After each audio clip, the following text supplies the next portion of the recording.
ভাই সামনে যান না ভাই।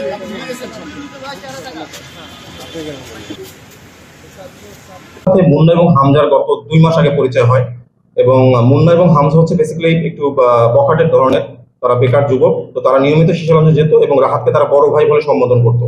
তো ওইখানে আরেকজন ব্যক্তি, তার নামটা এসেছে সজীব নামে আরেকজন ভাইকে সম্প্রতি তারা বড় ভাই সম্বোধন করা শুরু করে, যার ফলে রাহাতের আবার এটা মেনে নিতে একটু কষ্ট হয় এবং এর ফলে তাদেরকে আবার তাদের সাথে একটা বাকবিতণ্ডা চলে।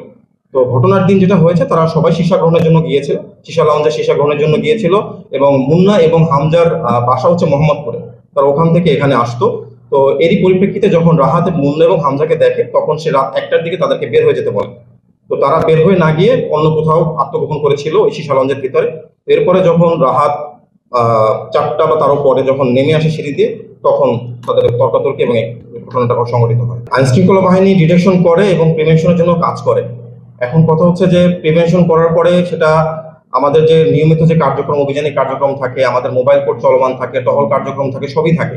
তো দেখা যায় যে এটা আইন শৃঙ্খলা বাহিনী একটা যখন এই যে একটা ঘটনা ঘটলো, সেটার এগেনস্টে আমরা হয়তো যেতে পারি, বাট যেটা চলমান আছে এটা আপনাদের সবার দায়িত্ব যে সমাজে এই ধরনের চলমান যে বিষয়গুলো আছে এগুলো যদি আপনারা রিপোর্ট প্রদান করেন, আপনার অনুসন্ধানমূলক প্রতিবেদন তৈরি করেন, দেন হচ্ছে জনসাধারণের একটা নেক চলে আসে এবং তাদের একটা সতর্কতামূলক এবং একটা মানে তারা এটা সম্পর্কে ওয়াকিবহাল হয়।